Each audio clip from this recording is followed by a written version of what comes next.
गलत प्रश्नोत्तर के पेपर छपाने वाले भाजपाई, पेपर लीक या सॉल्वर का जुगाड़ करने वाले भाजपाई, परीक्षा की तारीख टलवाने वाले भाजपाई, परीक्षा रद्द करने वाले भाजपाई, मूल्यांकन में कॉपी बदलने वाले भाजपाई, आरक्षण मारने वाले भाजपाई, रिजल्ट लटकाने वाले भाजपाई, भर्ती नौकरी कोर्ट में ले जाने वाले भाजपाई, कोर्ट में जानबूझ करके केस हार जाने वाले भाजपाई। सच्चाई तो यह है, देखें तो बड़े पैमाने पे हमारी बेटियां बहनें पढ़ाई छोड़ रही हैं। सोचिए, जब देश की आधी आबादी पढ़ेगी नहीं तो बढ़ेगी कैसे? कैसे देश की तरक्की में अपना योगदान दे पाएगा? इन सब के पीछे आज की शिक्षा की उपेक्षा ही कारण है। न केवल ये, बल्कि हम समय समय पर देखते हैं कि हमारे शिक्षकों पे किस किस तरह का दबाव डाला जाता है। टीचर्स को गैर शैक्षिक कार्यों में लगाने और उनके ऊपर अनावश्यक दबाव डालने से उनकी शिक्षा देने की योग्यता पर नकारात्मक प्रभाव पड़ रहा है। जिस मास्टर जी का हम भगवान का दर्जा देते हैं, आज वो बीएलओ बनकर घर घर घूम रहा है। कभी जनगणना, कभी पशु गणना, कभी चारा इकट्ठा करना, उसका फरमान आ जाता है। साल में 90 दिन वो बच्चों को नहीं, रजिस्टर को देखता है। फिर कहते हैं कि क्वालिटी क्यों नहीं है। जब गुरु का मनोबल ही तोड़ देंगे तो शिष्य का भविष्य क्या बचेगा?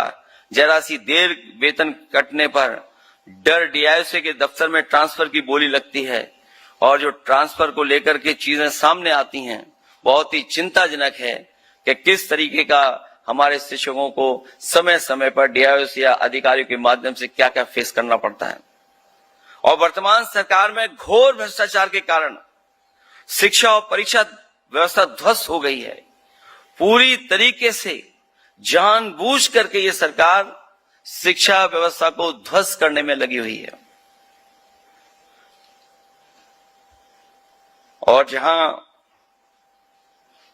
शिक्षा व्यवस्था ध्वस्त है, वहीं पेपर बनाने वाले से लेकर के रिजल्ट आने तक नकल और घोटाले की पूरी चेन लंबी खड़ी हुई है।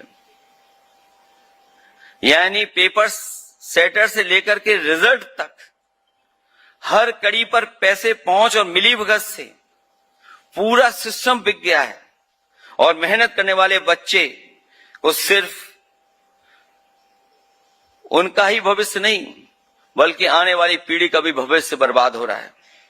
आज ये साफ उजागर हो गया है कि सरकार किसी भी गलती के लिए खुद को जिम्मेदार नहीं मानती और शिक्षा मंत्री के इस्तीफे की मांग को बेशर्मी से ठुकरा देती है।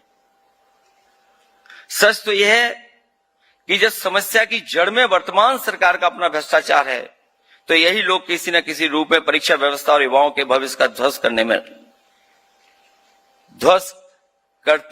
में हैं। जहां तक तीसरा सवाल उठता है कि नौकरी को लेकर के, कई मौकों पर देखा है और पिछले 10 साल के भाजपा के कार्यकाल में हम लोगों ने देखा है कि भाजपा के एजेंडे में नौकरी ही नहीं है। और अगर एजेंडे में नौकरी होती तो शायद उत्तर प्रदेश में इतने पेपर लीक नहीं होते, इतनी परीक्षाएं नहीं रद्द होती।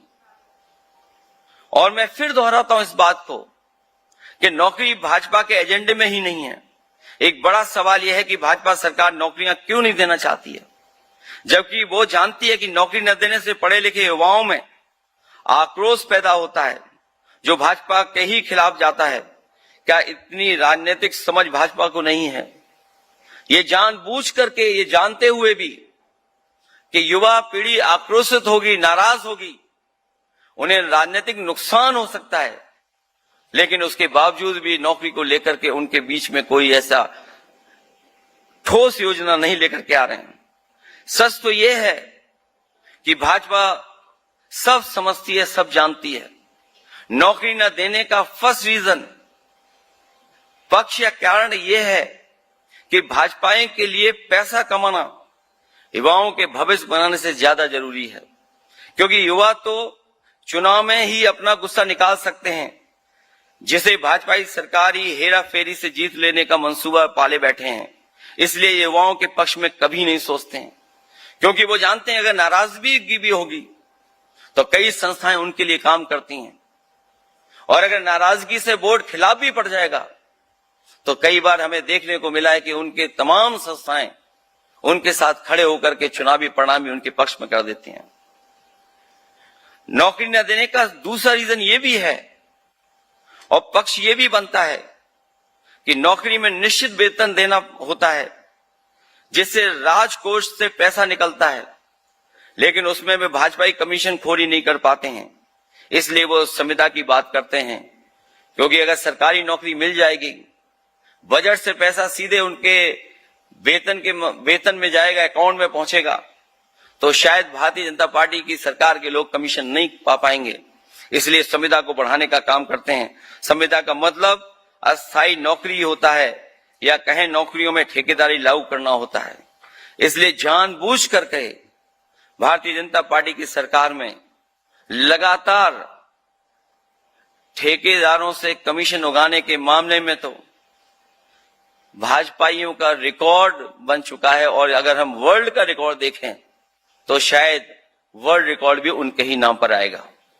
ये ठेकेदारों से कम पैसे पर कॉन्ट्रैक्ट करते हैं और उनसे एक मुश्त कमीशन ले लेते हैं। भाजपा को कमीशन देने के बाद ये ठेकेदार उस पैसे में से अपना मोटा मुनाफा काटकर बाकी नाम मात्र का ही काम करने वालों को आगे देते हैं। नौकरी न देने का थर्ड रीजन पक्ष या कारण है संविदा के माध्यम से पीडीए के आरक्षण की लूट करना। यह सबसे महत्वपूर्ण सवाल बनता है कि जब संविधान पे नौकरियां होंगी तो पीडीए के समाज के लोगों को आरक्षण नहीं देना पड़ेगा, इसलिए जानबूझ करके वो संविदा पर बढ़ाना चाहते हैं। दरअसल नौकरी देने का मतलब है कि नियमानुसार आरक्षण भी देना होगा। जब ये भाजपाई 69,000 भर्तियां जैसी सरकारी नौकरियों में संविधान द्वारा लागू किया आरक्षण मार देते हैं तो सोचिए संविधान में तो क्या क्या अत्याचार और भ्रष्टाचार कितना करते होंगे।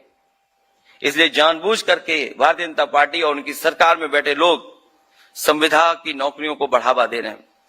सच तो यह है कि भर्ती नौकरी के पीछे भाजपाइयों और उनके अनरजिस्टर्ड अंडरग्राउंड संगीत साथियों का बेहद खुफिया चौतरफा प्लान काम करता है, क्योंकि उनके चलाने के लिए उनके पास खुफिया लोग हैं जो अनरजिस्टर्ड हैं, अंडरग्राउंड रहते हैं।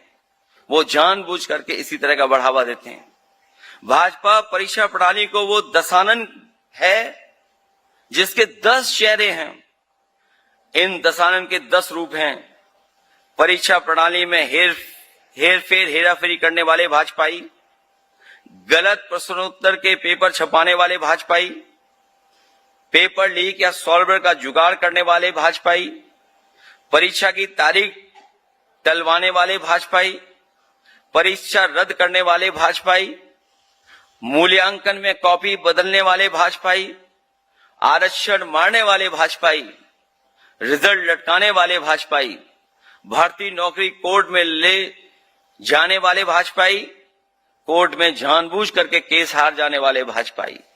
सच्चाई तो यह है इन सब के पीछे बहुत बड़ी साजिश काम कर रही है, जिसकी मंशा पीडीए समाज के 95% लोगों को 5% प्रभुत्वशाली लोगों के लिए श्रमिकों की मजदूरी की तरह उपलब्ध कराना है, वो भी कम से कम परिश्रमिक पर, जिससे कि उनका ज्यादा शोषण कर सकें। इसलिए मैं कहना चाहता हूं